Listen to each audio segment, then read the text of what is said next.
کہاں چھوڑ. الحمدللہ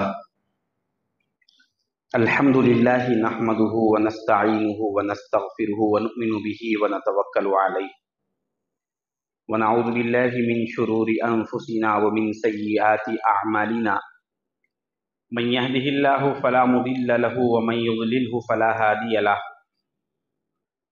ونشهد ان لا اله الا الله وحده لا شريك له ونشهد ان سيدنا ونبينا ومولانا محمدا عبده ورسوله ارسله بالحق بشيرا ونذيرا صلى الله تعالى عليه وعلى آله وأصحابه وبارك وسلم تسليما كثيرا كثيرا.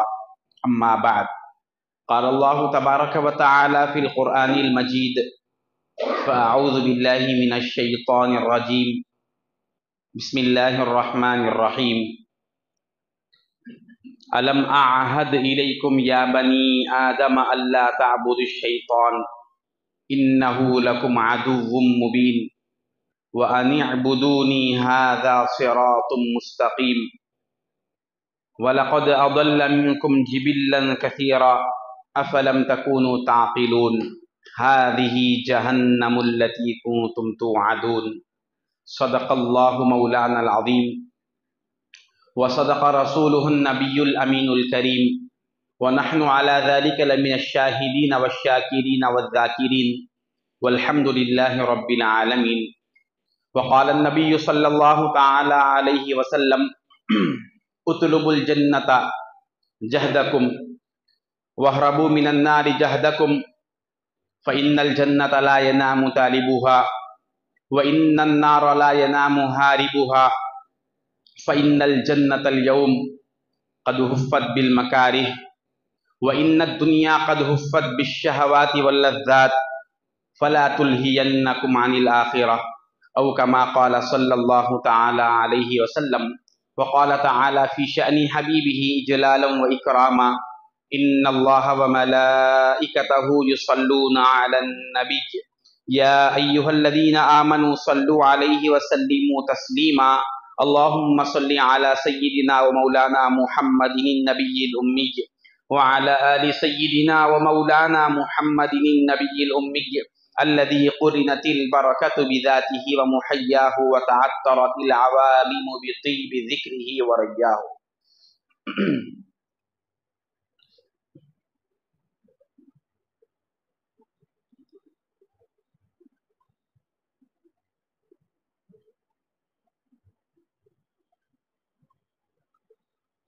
السلام علیکم ورحمۃ اللہ وبرکاتہ. بزرگان ملت، عزیزان محترم،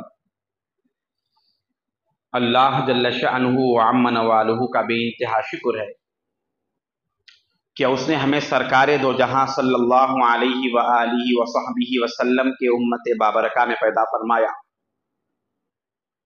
اور آج ہمیں سید الایام یوم جمعہ کے موقع سے اپنے گھر جمع فرمایا. محترم بزرگوں اور دوستو،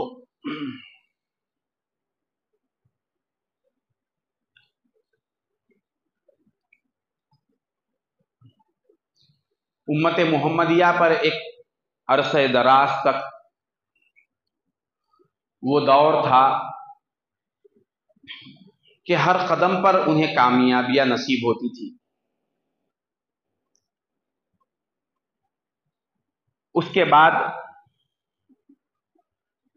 ہوتے ہوتے یہ امت کامیابیوں سے اتنے دور آ گئی کہ آج کسی بھی قدم پر اس کے لیے کامیابی مقدر نہیں ہے.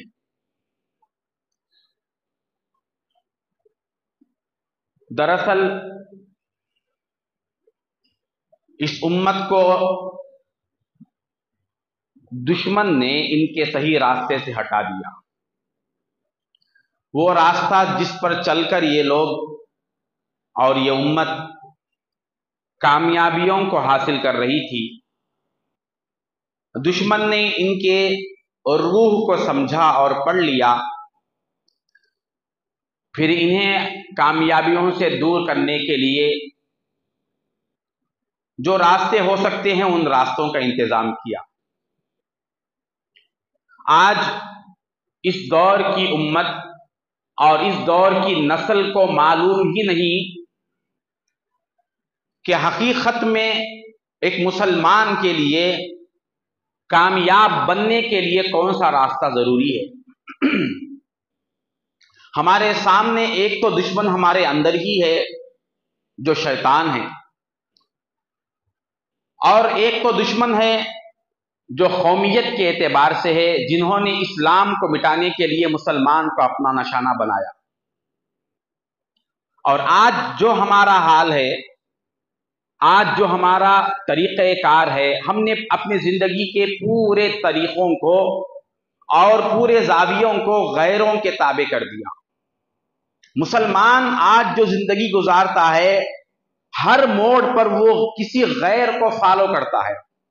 دنیاوی اعتبار سے جو کامیاب ہے اس کو دیکھ کر اپنی زندگی کے رخ بناتا ہے کہ فلاں شخص اس راستے پہ چل کر کامیاب ہوا، لہذا میں بھی اس راستے پر چلوں۔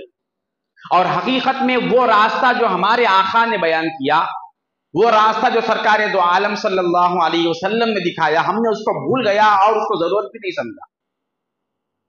یہ بہت بڑی بے دینی اس امت میں آ گئی، اور یہ اتنی ترقی پا رہی ہے اور پا گئی ہے کہ پھر اس سے لوٹ کر آنا ناممکن ہے۔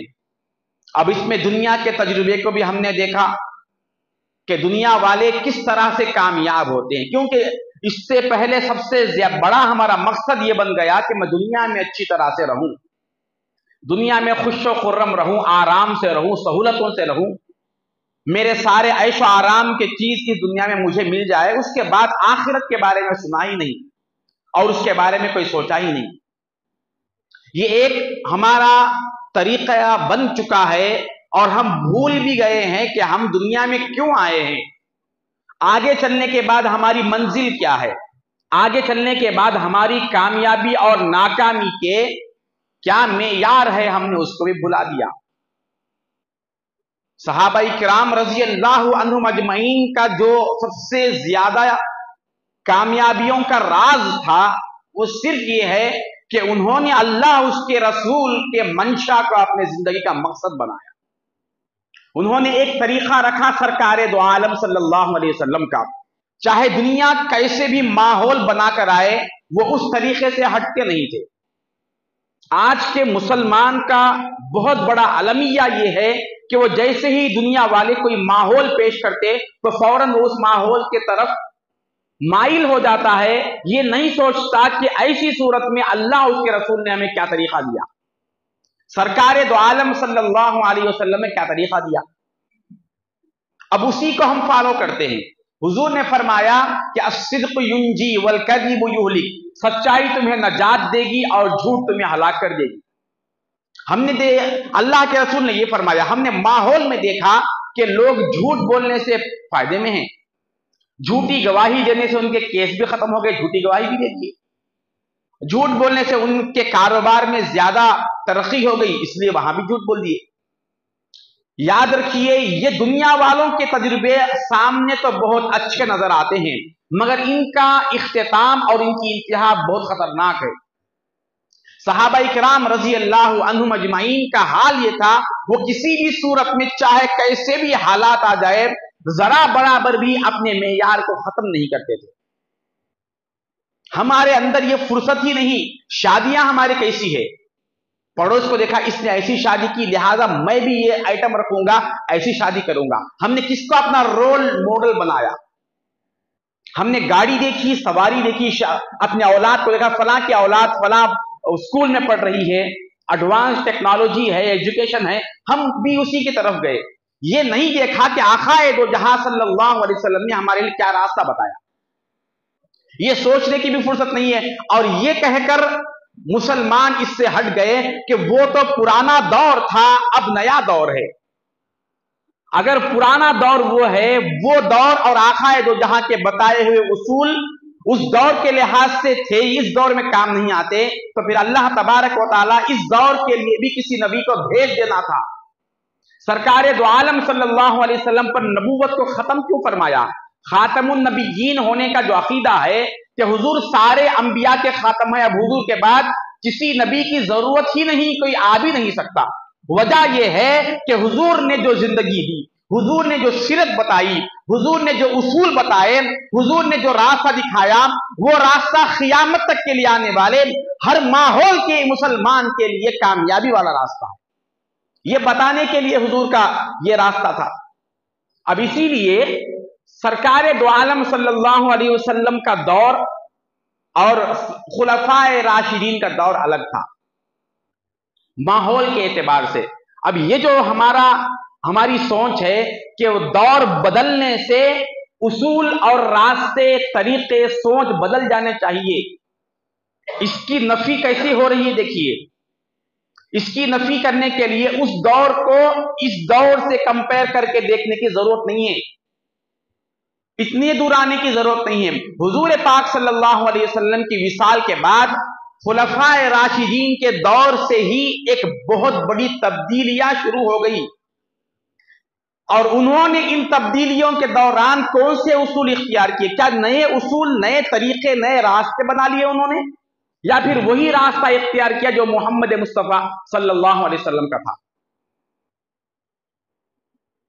ये बहुत अहम मजमून और सब्जेक्ट है मुसलमानों के लिए। अगर किसी माहौल के ताबे जाएंगे तो होगा क्या? होगा ये कि हम गुलाम के गुलाम रहेंगे, और जिनके हम ताबे होकर जा रहे हैं वही हकीकत में पसे पर्दा हमारे आका और हमारे बड़े कहलाएंगे। अब देखिए, सरकार दो आलम सल्लल्लाहु अलैहि वसल्लम के दौर में फाके बहुत ज्यादा थे। ये बहुत बड़ा सवाल है कि हुजूर के इतने बड़े पैगंबराना मोजिजात होने के बावजूद ये फाकों की जिंदगी क्यों होती थी? हुजूर की जिंदगी आखिरी जमाने तक, यहां तक कि वो दिन जिस दिन सरकार दो आलम सल्लल्लाहु अलैहि वसल्लम का विसाल हुआ, सरकार दो आलम सल्लल्लाहु अलैहि वसल्लम का वफात का दिन था, उस दिन भी रात घर में चराग जलाने के लिए तेल नहीं था।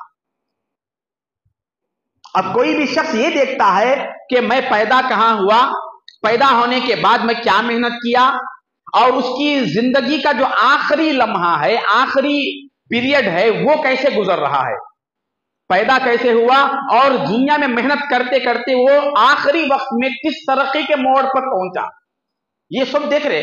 सरकार दो आलम सल्लल्लाहु अलैहि वसल्लम जिस रात पैदा हुए, विलादत हुई, विलादत बासादत जिस रात को हुई, उस रात भी आका दो जहां सल्लल्लाहु अलैहि वसल्लम के घर में, सैयदा आमिना रज़ी अल्लाह अन्हा के घर में चराग जलाने के लिए तेल नहीं था।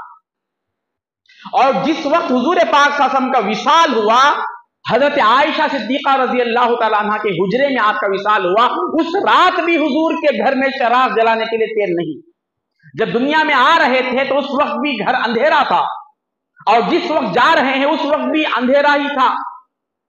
ये और बात है कि सरकार के आने के बाद उजाला आया घर में, और ये जहां हजरत आयशा रज़ी अल्लाह अन्हा के घर में हुजूर का विसाल हुआ, मैं ये कह रहा हूं कि चराग में तेल नहीं था, ये नहीं कह रहा हूं कि घर अंधेरा था।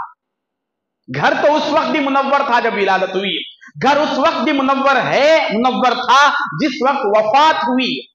लेकिन यहां घर के मुनव्वर होने में पैदाइश के वक्त भी घर मुनव्वर हुआ, विसाल के वक्त भी घर मुनव्वर हुआ, लेकिन दुनियावी एतबार से पैदाइश के वक्त भी सरकार दो आलम सल्लल्लाहु अलैहि वसल्लम के घर में चराग बुझा हुआ था, वफात के वक्त भी चराग बुझा हुआ था। क्या इससे क्या दर्श मिल रहा है? इससे सरकार दो आलम सल्लल्लाहु अलैहि वसल्लम क्या सबक देना चाहते हैं? क्या ये कोई इत्तेफाकी बात है?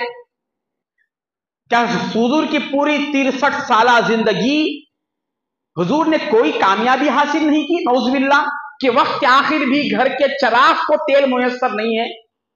हमारे अंदर जो कामयाब होना, बेहतर इंसान होने का जो गोल है हमारा, वो सिर्फ ये है कि मैं अच्छा कारोबार कर लूं, आजादी मकान बना लूं, और सब अच्छी तरह जायदाद हो जाए, कहीं एक जगह फ्लैट बनाकर रख लूं, कहीं से मेरी जायदाद जमीनात वगैरह फैल जाए, ये सब हो जाए, तो अब ये समझ रहा है कि मैं इतनी मेहनत करके ये कामयाबी हासिल किया। अगर कामयाबी सिर्फ इसका नाम है तो आका है दो जहां की जायदाद क्या थी? वही जो चराग खाली था तेल से, आज भी वही चराग खाली है तेल से। तो हुजूर बता रहे हैं, मैं दुनिया में आने के वक्त जिस हाल में था, दुनियावी एतबार से उसी हाल में रहकर मैं जा रहा हूं। درمیان میں میری محنت کیا ہے؟ درمیان میں میری محنت یہ ہے کہ جو لوگ اللہ تبارک و تعالیٰ کی معرفت سے دور تھے، جن کے اندر اخلاق غلیظ تھے، جن کے زندگیاں بتوں کے حوالے تھی، دنیا کے حوالے تھی، نفس کے حوالے تھی، شیطان کے حوالے تھی، وہ ساری کی زندگیاں میں اللہ کے حوالے کر دیا، ان کو مولا کے بارگاہ میں جھکا دیا۔ حضور کا وقت آخر جب تھا، آقا دو جہاں کا آخری دن تھا، حضرت سیدنا بلال رضی اللہ تعالیٰ عنہ ارشاد فرماتے ہیں، ہم نے دیکھا کہ فجر کی نماز کا وقت تھا، حضرت سیدنا ابو بکر صدیق رضی اللہ تعالیٰ عنہ نماز فجر کی امامت فرما رہے تھے۔ نماز کے دوران جماعت چل رہی ہے، صحیح بخاری میں حدیث پاک ہے، حضور پاک صلی اللہ علیہ وسلم کا حجرہ مبارک مسجد نبوی میں بائیں جانب تھا، لیفٹ سائڈ تھا حجرہ۔ حضور مسجد میں تشریف نہیں لائے، سخت بخار کا غلبہ تھا، حضور نے اپنے حجرے کا پردہ اٹھایا اور صحابہ کو دیکھا۔ کیا دیکھ رہے ہیں؟ میں ان پر جو محنت کیا ہوں اس محنت میں کامیاب ہے نہیں ہے۔ گویا کہ اپنے مولا سے کہہ رہے ہیں کہ اے اللہ، یہ وہ لوگ تھے جو ماں سوا کے سامنے جھکتے تھے، یہ بتوں کے سامنے جھکتے تھے، یہ اپنے ہی ہاتھوں سے تراشے ہوئے بت اپنے سامنے رکھ کر پوچھتے تھے، میں نے ان کے سروں کو وہاں سے ہٹا کر تیری بارگاہ میں جھکا دیا۔ وہ کہاں جھکتے تھے اور کہاں لا کر ٹھہرا دیا۔ پوری مسجد نبوی بھری ہوئی تھی، سارے اللہ کی بارگاہ میں کھڑے ہوئے تھے۔ حضور اپنے حجرے کا پردہ اٹھا کر صحابہ کو دیکھ رہے تھے کہ میں ان کو، اب آنکھیں ٹھنڈی ہو گئی، الآن قرت عینی، اب حضور کہتے ہیں کہ میری آنکھیں ٹھنڈی ہو گئی۔ یہ اب وہ جو ٹھہرے ہوئے ہیں ان میں وہ بھی لوگ تھے جو 3 دن کے فاقوں میں تھے، ان میں وہ لوگ بھی تھے جن کے پاس صرف تہبند تھا، اوپر پہننے کے لیے کوئی لباس نہیں تھا، ان میں سے وہ بھی لوگ تھے جو ہجرت کر کے آ گئے، ابھی ان کا کوئی ذاتی مکان تو کیا کرائے کا مکان بھی نہیں تھا، وہ صفہ کے چبوترے پر اپنے سر کے نیچے اینٹ رکھ کر سوتے تھے۔ دنیا کے اعتبار سے لباس کی کمی والے بھی ہے، کھانے کی کمی والے بھی ہے، مکان اور رہن سہن کی سہولتوں کی کمی والے بھی ہے، مگر حضور فرما رہے ہیں میری آنکھیں آج ٹھنڈی ہو گئی ان کو دیکھ کر، کیونکہ ان کی دنیا بنے یا نہ بنے ان کی آخرت بن گئی، میں اس سے مطمئن ہوں۔ یہ سرکار دو عالم صلی اللہ علیہ وسلم اب درس دے رہے ہیں۔ حضرت بلال، حضرت انس رضی اللہ تعالیٰ عنہ فرماتے ہیں، ادھر پردے کا اٹھنا تھا، ایک روشنی ظاہر ہوئی، ہم سارے نماز ہی میں تھے اور حضور کے پردہ اٹھانے کی وجہ سے ہم سب کے رخ سرکار دو عالم کے حجرے کی طرف پھر گئے۔ ادھر اب ان کی نماز ہے، ہماری نماز نہیں، ان میں سے ایک ایک کی نماز، اللہ اکبر، کیا کہیں گے سرکار دو عالم صلی اللہ علیہ وسلم کی صحبت جلیلہ میں جنہوں نے نماز سیکھا ہو، ان کے نماز کا کیا عالم ہوگا۔ ادھر پردہ اٹھا، سارے لوگ قبلے کو چھوڑ کر اس طرف آقا دو جہاں کے رخ کی طرف پلٹ گئے، سارے اس طرف کو پلٹ گئے۔ کأن وجہہ ورقۃ مصحف، گویا کہ وہ چہرہ نہیں تھا، وہ کھلی ہوئی کتاب قرآن تھی، وہ قرآن جیسا تھا۔ اب اس حال میں بھی بتا رہے ہیں کہ آقا دو جہاں کا چہرہ گویا کہ قرآن تھا، اس طرح ہمیں محسوس ہوا۔ اب صحابہ کرام اور حضور کی طرف مائل ہو کر نماز کو چھوڑنے والے تھے، حضور نے اپنے پردے کو چھوڑ دیا، اتموا صلاتکم، تو اپنی نماز مکمل کرو۔ خیر اس میں بات یہ بتانی تھی، عشق کے بھی بہت سے پہلو ہے، لیکن ہم وہ مضمون سننے کے لائق نہیں ہے، کیونکہ ہم پہلے وہاں بارگاہ میں ٹھہرنے کے لائق بھی نہیں ہوئے نا، ہم تو ابھی اس سے بہت دور ہے۔ وہ اسرار بیان کرنے کے لیے، وہ بڑی بڑی حکمتیں بیان کرنے کے لیے سرکار دو عالم صلی اللہ علیہ وسلم اپنی امت کو کس حال میں دیکھ کر خوش ہو رہے ہیں؟ نماز کی حالت میں ہے، سب ہاتھ بند کر کھڑے ہوئے ہیں، اس حال میں دیکھ کر حضور خوش ہو گئے۔ تو یہ بتانا تھا، مضمون یہ چل رہا تھا کہ حضور پاک صلی اللہ علیہ وسلم کے دور میں جو پرنسپلز حضور نے عطا کیے امت کے کامیابی کے، اس کو ہم اس دور جدید کو ٹیکنالوجی کا نام دے کر، اب کے حالات کا نام دے کر بدل نہیں سکتے۔ اس کا ثبوت کے لیے حضور کے زمانے میں تو حال یہ تھا، فاقے تھے، فتوحات کم تھے، کھانے پینے کی سہولتیں بہت کم تھے۔ اب یہ دور بڑھ گیا، ٹیکنالوجی آ گئی، یہ نہیں کہہ سکتے، کیونکہ حضور کے دور کے بعد حضرت سیدنا عمر فاروق رضی اللہ تعالیٰ عنہ کے دور خلافت میں اللہ تبارک و تعالیٰ ملک شام، किसरा और शाम को फतह कर दिया। दौलत आ गई मदीने मुनव्वरा में, बेहद इंतहा दौलत मदीने मुनव्वरा में आ गई। अब तरक्की का दौर शुरू हो गया। तो ये एक बहुत बड़ा इम्तिहान था कि अब तुम कौन सा रास्ता इख्तियार करते, वो नबी वाला रास्ता इख्तियार करते या अपने तरफ से कोई और रास्ता बनाओगे। ये दौर था। अब हम ये नहीं कह सकते कि भाई आज का दौर अलग है, अलग दौर तो उसी वक्त आ गया था, लिहाजा इस पर डिस्कस करना इस दौर के लिहाज से बेकार है। हजरत उमर फारूक रजी अल्लाह तआला अन्हु के दौर में सुपर पावर जो था वो किसरा था। सुपर पावर जो था वो किसरा, ईरान बहुत बड़े मालदार और बहुत ज्यादा शान और शौकत वाला था। एक बहुत कबीला, बड़ा कबीला है, बनु तय नाम है। वहां के एक सहाबी है हजरत अदी बिन हातिम। अदी बिन हातिम एक सहाबी जलील कदर गुजरे हैं। वो अभी ईमान नहीं लाए थे, अपने ईमान लाने का वाकया बयान करते हैं कि सरकार दो आलम सल्लल्लाहु अलैहि वसल्लम के सामने आप हाजिर हुए तो हुजूर ने उनके सामने इस्लाम पेश किया कि इस्लाम ये है, मजहब ये है। इस्लाम को पेश किया, इस्लाम की खूबियां पेश किया। तो वो दिल में सोचने लगे यहां तो क्या है, चंद फाके है, न कपड़े सही है, न लिबास सही, न कोई बड़ी जायदाद है, और जिस मस्जिद के साये में नमाज पढ़ रहे हैं वो तो छप्पर की बनी हुई है, न छत है न सीलिंग है, कुछ नहीं है। छप्पर का मतलब वो जो अतराफ जो है खजूरों के तने थे, मोटे मोटे जो तने हैं वो थे, और उसके ऊपर खजूर के पत्ते डाल दिए थे।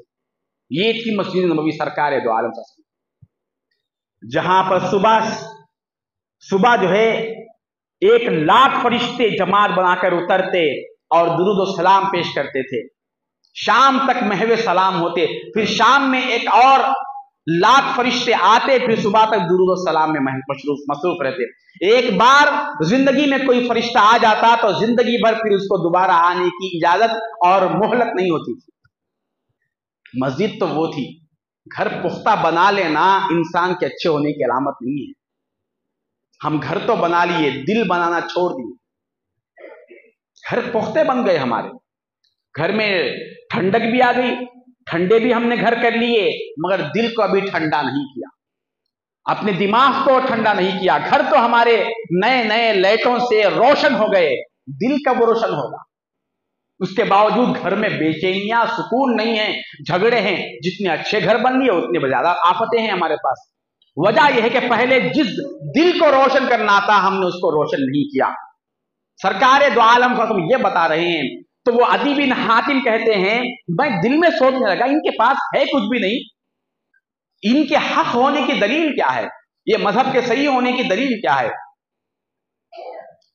क्या सोचे वो, अभी इस्लाम नहीं लाए थे, उससे पहले क्या सोच रहे, दुनिया की कामयाबी के लिए सबूत क्या है, दुनिया अच्छी रहना।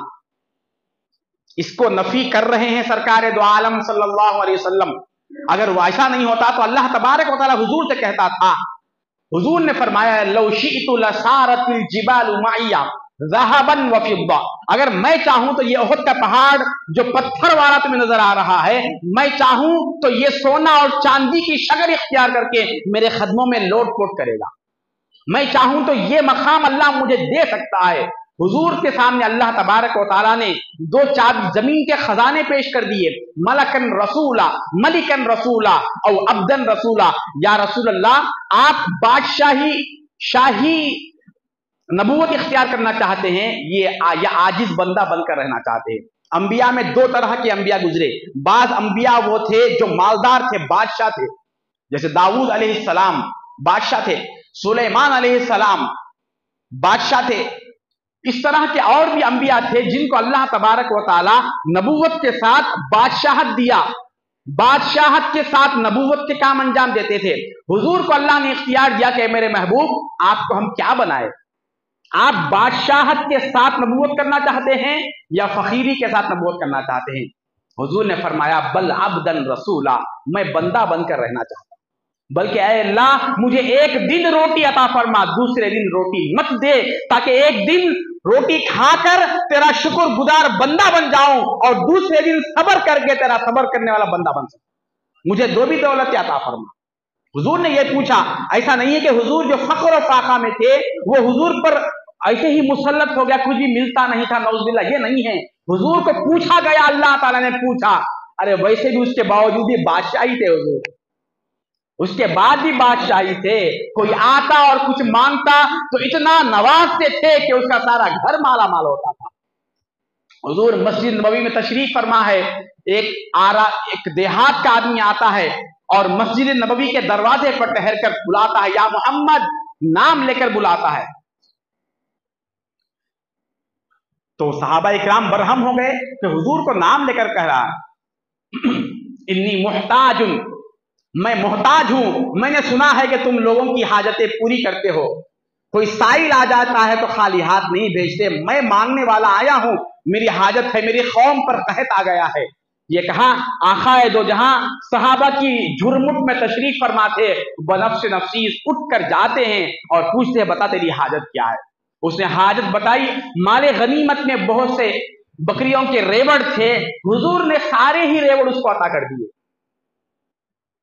मुनाफिकीन थे बैठे हुए, इसको समझना बहुत जरूरी है। मुनाफिकीन थे, वो कहने लगे कि लो भाई, मुहाजिर वहां से आ गए, दो तीन दिन के भूखे तो बहुत से यहां पड़े हैं, और वो किसी अजनबी शख्स को, वो कौन है नहीं मालूम, वो पूछा उठाकर दे दिया।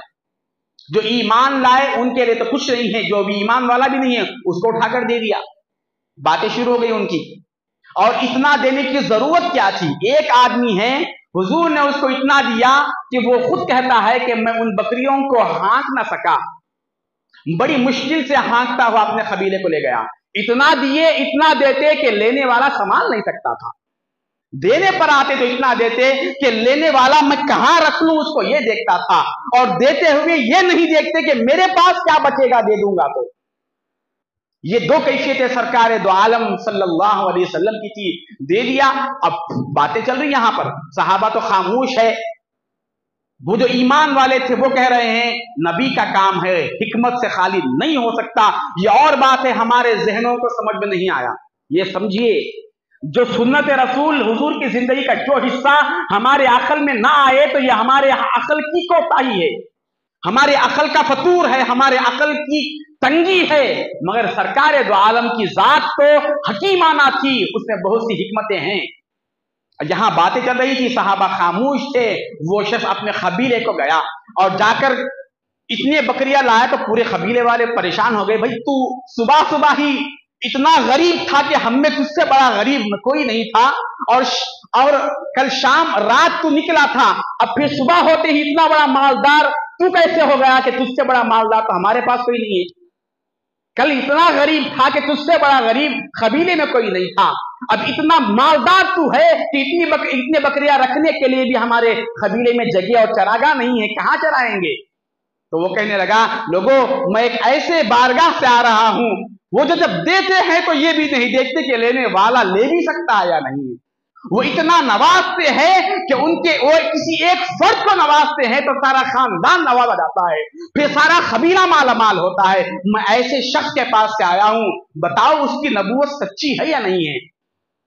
फिर उससे सरकार दो आलम के सखावत और दरियादिली की तारीफ की, और फिर वो सारा कबीला उन बकरियों को तो वहां छोड़ दिए, और सारे, अब वो बकरियों को जो लेकर गया था अब सारे कबीले को लेकर बारगाह रिसालत में आता है, और उसी दरवाजे पर जहां ठहर कर नाम लेकर पुकारा था, अब कलिमा पढ़ते हैं सारे मिलकर, अशहदु अल्ला इलाहा इल्लल्लाह व अन्नका रसूलुल्लाह। तो अगर कुछ नहीं था तो इतना नवाजते कैसे थे, इतना बांटते कैसे थे, इतना रखते कैसे थे। तो वो जब जरूरत होती उनके शान की अजमत की अल्लाह उतना अता कर देता था। तो बात ये थी, वो अदी बिन हातिम जो सवाल कर रहे, दिल में समझ रहे थे कि भाई इनके पास कुछ भी नहीं है, इनके पास कुछ नहीं है, तो हम क्या करेंगे। अब इनके इस्लाम के बरहक होने, नबी बरहक होने की अलामत क्या है, यही सोच रहे ना सब। अच्छा आदमी बोले तो अच्छी सैलरी होना, तुम्हारी तनख्वाह क्या है, आप क्या कमाते, नौकरी करना। खैर इसके बारे में बोलता था, ये जंग आजादी के बाद से नौकरियां शुरू हुई। नौकरी का लफ्ज समझ में आया, का जॉब का लफ्ज आ गया, उसको जरा ट्रांसलेट करो नौकरी। नहीं, नौकर हूं मैं, पढ़े क्या आप? बीकॉम पढ़े, बीटेक पढ़े, बड़े बड़े पढ़े, ये पूरा पढ़ के क्या बने आप? नौकर बने। पढ़ के कोई नौकर बना? पढ़ते क्यों हैं? नौकर को रखने के लिए पढ़ते हैं या नौकर बनने के लिए पढ़ते हैं? जो बात मैं अर्ज कर रहा था कि हमारे जहनों पर लखवा आ गया है, हमारे जहनों को ऐसे रास्ते दिए गए कि हम भूल गए कि हमें जाना किधर है और किधर जा रहे हैं। क्या करना था? गुलामी से आखाए दो जहां ने आजाद किया, और ये बदमजहब लोगों ने, यहूदियों ने, ये ब्रिटिश की जो हुकूमत आई वो चले गए, मगर जाते हुए अपना एक सिलेबस देके गए कि तुम हर महीना इतना पेंशन लेना चाहते हो, ये लेना चाहते हो तो ये काम करो। आज भी हिंदुस्तान आजाद होने के बावजूद भी उनके सिलेबस और उनका तरीका छोड़कर गए वो लोग, अंग्रेज चले गए, अंग्रेजी छोड़कर गए ना। अब जो भी फखर है, किस पर फखर है मुसलमान को? अगर कोई इंग्लिश में अच्छा बात करने वाला मिला, बहुत बहुत बड़ा फखर है उसको, भाई मुझे इंग्लिश आती, अरबी आती है आपको। अल्लाह अपने कलाम को, अपने मंशा को बताने के लिए जो जुबान इख्तियार किया, वो जुबान पढ़ने में कोई फखर नहीं, मालूम भी नहीं वो जुबान क्या है, उसका मतलब क्या है, उसको तो बेकार चीज उठाकर रद्दी चीज समझकर हमने डाल दिया। और वो जो चीज, वो लोग जो हिंदुस्तान में आकर जुल्म किए, उनकी जुबान को इज्जत दिए, किधर जा रही कौम? अकल भी नहीं है और पढ़े लिखे भी है।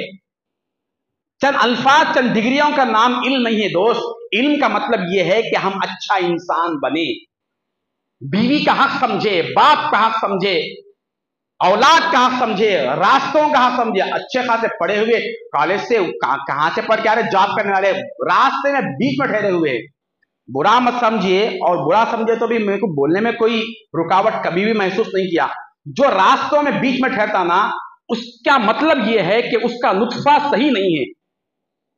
इमाम गजाली रहमतुल्लाह ने लिखा, रास्तों में बीच में ठहरने वाला और रास्ते में बीच में से ठहरने वाले, चलने वाले, खुदारा ऐसे लोग हमारे निगाहों में नहीं आना, आए तो हम वहां तक पहुंच जाते कि भाई ये ऐसा शख्स है।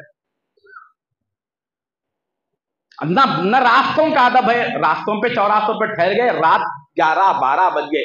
वो कौम जो रात, सारी रात अल्लाह के सजदे में गुजार की थी, हुजूर ने वहां हवाला किया था, अब ये कौम है रात भर चौराहों पर और फोनों पर मसरूफ है। क्या करना था, क्या कर रहे हैं? जाग तो रहे हैं, पहले के लोग भी जागते थे, हम भी जाग रहे हैं, हम नफसानियत में जाग रहे हैं, वो मौला के लिए जागते थे। ये नहीं है कि जागना नहीं होता, ये नहीं है, जाग तो बराबर रहे हैं, मगर किसके लिए जाग रहे हैं? कमा तो सहाबा करम, अब ये जो मालदारी के बारे में बोला हूं, सहाबा करम मालदार थे, सहाबा भी मालदार थे, माल उनके पास भी था, मगर उनका माल दीन के लिए था, हमारा माल हमारे नफ्स के लिए। मैं ये करूं, लोग मुझे ये स्टेटस दे, आज वो स्टेटस देंगे आपको, बड़ा आदमी है, ये कमाया वो कमाया, जरा रूह निकलने दो, क्या स्टेटस देते देखो आप। फोन आते ही बोलेंगे अब फला का इंतकाल हो गया, तो मट्टी कब है, मतलब जल्दी निकाल दो इनको, अब कब किया रख के क्या करेंगे। वो जो स्टेटस बनाए, अब कितने वाकयात सुनाऊं। केरला का एक शख्स था, मेरे उस्ताद सुना रहे थे, वो गल्फ कंट्री में था, पूरी जिंदगी 30 साल गल्फ कंट्री में था, 13 करोड़ रुपए भेजा और बहुत आलीशान घर बना, कभी आया नहीं। घर बनने के बाद पूरा सेट हो गया, अब वहां से आ गया। घर की इफ्तिताह के 3 दिन गुजरे, तीसरे दिन जबरदस्त एक्सीडेंट हुआ और फिल फौर मर गया। ये दुनिया है। अब वो शख्स कितना कामयाब है, अब बीवी बच्चे सब मजा कर रहे हैं। वो तो घर बन दिया 13 करोड़ रखकर, 30 साल की मेहनत, 13 करोड़ कमाया और घर बना दिया। अब उसका जो घर है, अरे उसको तो बनाया नहीं तू, जहां हमेशा उसको रहना है, वो घर इतना बड़ा घर बनाया, ना बेटा उसके खबर में आया, ना माँ उसके खबर में आई, ना बीवी उसके खबर में आई, सबों ने उठाकर डाल दिया, तेरा तो घर ये है, ये घर तो हमारा है। अब ये जो बीवी बच्चे सब ये घर में है ना, ये भी बेवकूफी है, ये इतना बड़ा घर बनाकर 3 दिन से ज्यादा नहीं ठहरा, हम कब तक रहेंगे यहां पर। खैर, मजमून मेरा हट रहा है, बात यह करना है कि हम जो है, वो अदी बिन हातिम का वाकया बयान कर रहा था, वो दिल में सोच रहे थे कि ऐसे कमजोर लोगों का ईमान, कि मजहब को सही होने में क्या दलील हो सकती है। हुजूर ने फरमाया, अयदी तुम दिल में ये सोच रहे हो कि इनके पास खाने को कुछ भी नहीं है, वल्लाही लतुफ्तहुन्ना कुनूज़ किस्रा इब्न हुर्मुज़ अला ऐदिल मुमिनीन व अंत फीहिम। अच्छा, एक दिन वो भी आएगा, मैं तो दुनिया में नहीं रहूंगा, लेकिन तुम रहोगे कि इन्हीं मुसलमान खाखा कश गरीब फकीराना जिंदगी इख्तियार करने वाले सहाबा के हाथों पर अल्लाह तबारक व तआला दुनिया की सबसे बड़ी बादशाहत किस्रा जो है उसको अल्लाह ताला फतह करेगा। तुम देखोगे उनको और ताज्जुब हुआ। हम खाने को खाना नहीं, दुनिया का सबसे सुपर पावर जो था वो उस पर झंडा लहराएंगे, ये ख्याल हुआ। खैर, उन्होंने हुजूर के चंद अखलाक को देखकर ईमान ला लिया। हजरत उमर फारूक रजी अल्लाह तआला अन्हु का दौर खिलाफत था, जब इस्लाम गलबा हुआ और मुसलमान चढ़ाई किए किस्रा पर और फातिह बने, फतह जीत गए उस बड़े सुपर पावर पर, तो सबसे पहले झंडा गाड़ने वाले वहां पर यही सहाबी हजरत अदी बिन हातिम थे। उन्होंने झंडा गाड़ा वहां महल पर, इस्लाम का परचम लगाया, तो फौरन उनके दिल में ख्याल आया। कौन डाला वो ख्याल? अल्लाह ताला डाला उनके दिल में ख्याल। उस दिन को याद कर जब तू मेरे महबूब के सामने बैठकर ये सोच रहा था कि ये गरीब लोग क्या कर सकेंगे, और मेरे महबूब ने कहा था कि तुम्हारे ही हाथों से इस्लाम का परचम सबसे बड़े मालदार हुकूमत वालों पर नस्ब किया जाएगा। फौरन याद आया तो नारा लगाया, वल्लाहि क़द सदक़ल्लाहु व सदक़ रसूलुहु, अल्लाह उसके रसूल ने सच फरमाया। तो मजमून मेरा ये था, ये बात पेश की जा रही थी कि अल्लाह तबारक व तआला ने एक रास्ता आकाए दो जहां का दिया। उस दौर में इतने फुतूहात आ गए, सहाबा के दौर में, हजरत उमर फारूक रजी अल्लाह तआला अन्हु में वो किस्रा के पूरे तख्त व ताज मदीने मुनव्वरा में बाजार में आ गए, और मस्जिद नबवी के सहन में पूरे जवाहरात खजाने ऐसे ही बिखेर के रख दिए गए थे।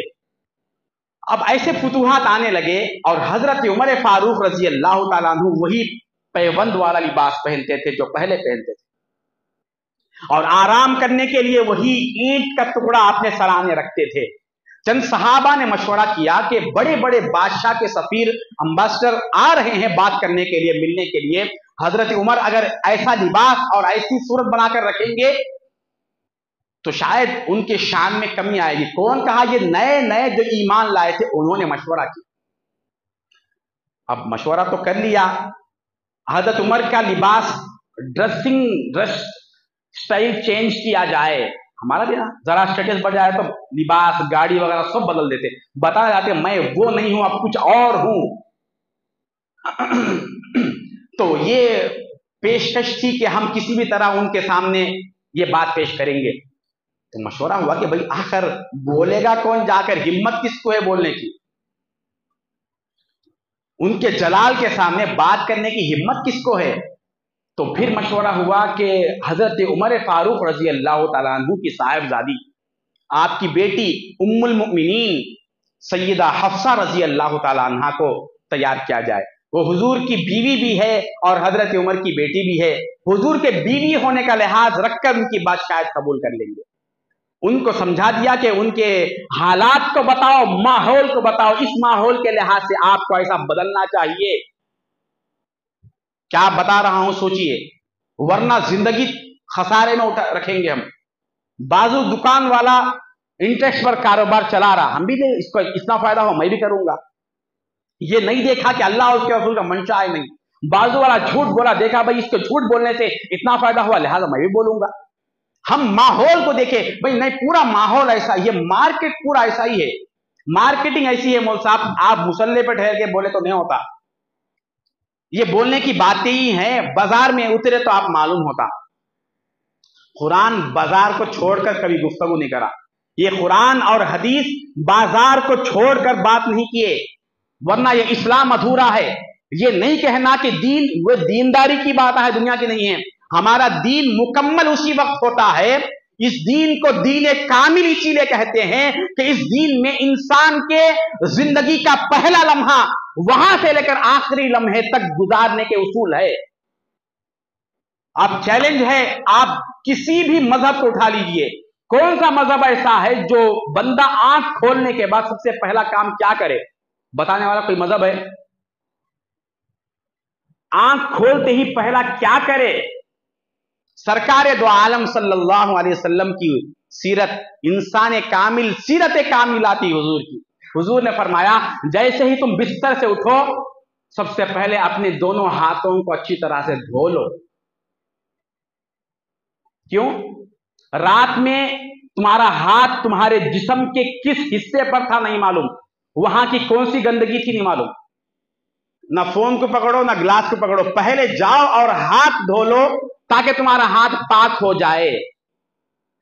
کہاں ہاتھ ہے نہیں معلوم. اب حدیث سنیے، یہ حضور نے فرمایا اذا استيقظ احدكم فليغسل يده فان احدكم لا يدري اين باتت يده. تمہارا ہاتھ کہاں ہے تمہیں معلوم ہی نہیں ہوگا رات میں. کتنی بڑی سائنٹیفک اور میڈیکلی حضور نے بتایا ہے. وہ نجاسہ اگر کسی کے شرمگاہ پہ ہاتھ ہے عموماً تو پھر اس کی جو کوئی رطوبت خارج ہو گئی، کوئی لکوڈ اس سے نکلا، وہاں ہاتھ گیا، اب وہ اٹھنے کے بعد معلوم ہی نہیں ہمارا ہاتھ کیا تھا، وہ فون کو لگا دیے، کسی اور جگہ لگا دیے، پھر وہاں سے بیکٹیریا فارم ہوئی، اس پر پھر دوسرا ہاتھ گیا. اب اس وجہ سے بہت سے لوگ بیمار ہوتے ہیں. حضور کی نظر 1400 سال پہلے کہاں ہے؟ کوئی آج تک یہ نہیں بتا سکا کہ کیا کرنا چاہیے مسلمان. وہ سیرت کاملہ ہے حضور کی، یہ بتا رہے ہیں. اب ایسی ذات میں ہمارے لیے کوئی نمونہ نہیں ملا. ہمیں یہود سے نمونہ ملا، کافروں سے نمونہ ملا، یہ بازار والوں سے نمونہ ملا، اس ذات سے نمونہ نہیں ملا ہم کو. اب حضرت عمر کا واقعہ تھا، اب عرض کر رہا تھا، وقت کم ہے. ام المؤمنین عائشہ حضرت حفصہ رضی اللہ تعالیٰ عنہ تیار کیا، بالآخر حضرت حفصہ رضی اللہ تعالیٰ عنہ حضور کے پاس حاضر ہوئے، حضرت عمر کے پاس حاضر ہوئے اور پیشکش کرنے لگے کہ اے امیر المؤمنین، حالات بدل گئے، حضور کا زمانہ فاقوں کا تھا، غربت کا تھا، اب تو فتوحات کھل گئے، لہذا آپ یہ پیوند والا لباس چھوڑ دے اور اچھا مرغن غذائے روٹی وغیرہ کھانے کی کوشش کرے. حضرت عمر فاروق رضی اللہ تعالیٰ عنہ کی آنکھیں سرخ ہو گئی. پہلے کہنے لگے اے حفصہ، اگر مجھے معلوم ہو جائے کہ یہاں تم کو کس نے بھیجا ہے یہ باتیں بتانے کے لیے، میں ان کو ایسا ماروں گا کہ ان کی شکلیں بدل جائیں گی. اے حفصہ، تمہیں وہ دن یاد ہے کہ جب سرکار دو عالم صلی اللہ علیہ وسلم کے گھر میں خیبر کے مال غنیمت میں سے ایک میز آیا تھا، ڈائننگ ٹیبل آیا تھا، اور تم حضور کے حجرے میں کھانا رکھنے کے لیے ڈائننگ ٹیبل پر تم نے کھانا رکھا تو حضور نے کیا فرمایا تھا تم کو؟ حضور ناراض ہو گئے تھے اور کہہ رہے تھے تم سے کہ اے حفصہ، کیا میں اللہ کا متکبر تکبر والا بندہ بن کر کھاؤں؟ آج ہر مسلمان گھر میں ڈائننگ ٹیبل ہے. پورے پیٹ کی بیماریاں وغیرہ وغیرہ، پیٹ سے لے کر ناف تک کی بیماریاں سب ڈائننگ ٹیبل پر کھانے کی وجہ سے. اس کو فیشن سمجھ رہے ہیں، میرے پاس پیسہ ہے کیوں نہ کروں. اگر یہ کرنا فیشن تھا تو اللہ تعالیٰ بہت خوبصورت ڈائننگ ٹیبل اپنے محبوب کے حجرے میں اتار دیتا تھا. آقا دو جہاں زمین پر بیٹھے یہ کہہ کر اپنا برتن اٹھا لیے اور نیچے بیٹھ کر کہنے لگے اے حفصہ، میں اپنے پروردگار کا عاجز بندہ ہوں، میں نیچے بیٹھ کر اپنے چہرے کو زمین کی طرف جھکا کر کھاؤں گا تو مجھے اس رزق کی شکر گزاری آئے گی، اس کی اہمیت میرے دل میں آئے گی، ورنہ میں متکبر تکبر والا گھمنڈی ہو جاؤں گا.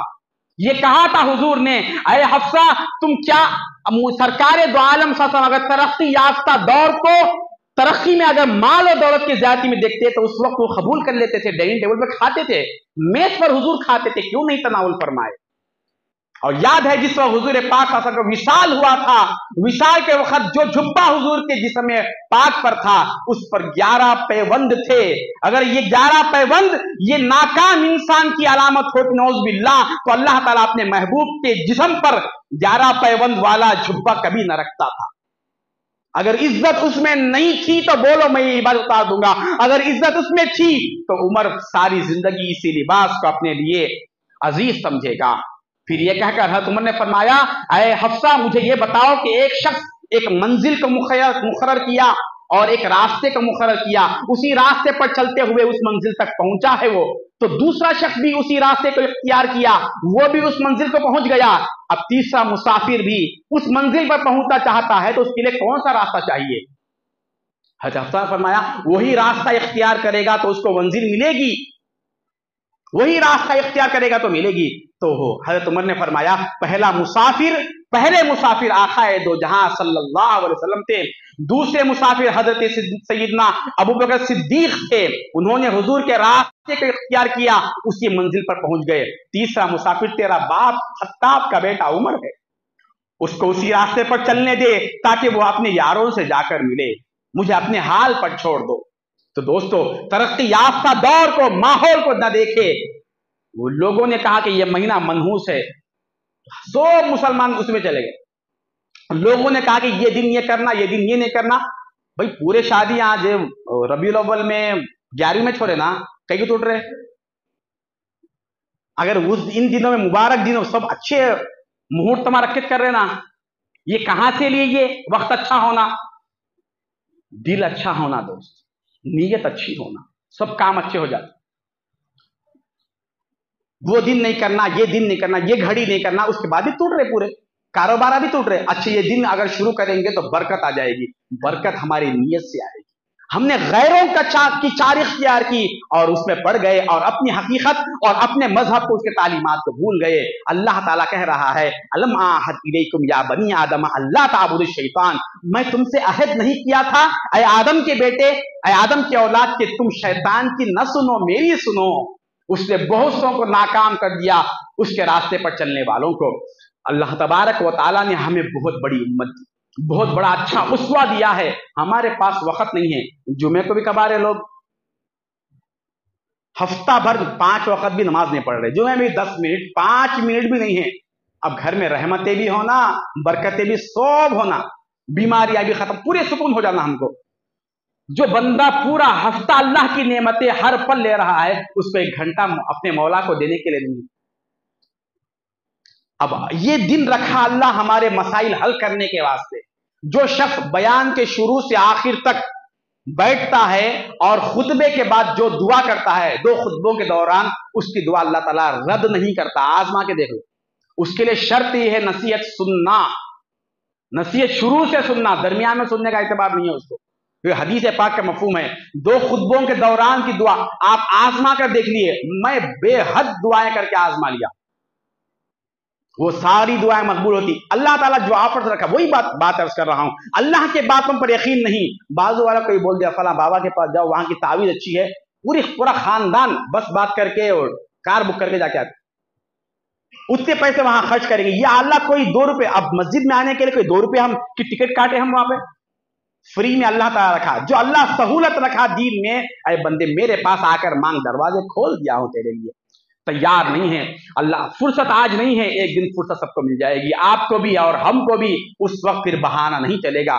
اللہ تعالیٰ کی بارگاہ میں دعا کرتا ہوں کہ اللہ جو کچھ کہا گیا سنا گیا عمل کی توفیق عطا فرما، ہمارے حال پر لطف و کرم فرما، جو کہیں ہیں اس پر عمل کرنے کی توفیق عطا فرما، تیرے محبوب کے طریقے پر زندگی گزارنے کی توفیق عطا فرما۔ واسطہ ہے ابھی پاک صلی اللہ علیہ وسلم کا، وآخر دعوانا ان الحمد للہ رب العالمین۔ السلام علیکم ورحمۃ اللہ وبرکاتہ۔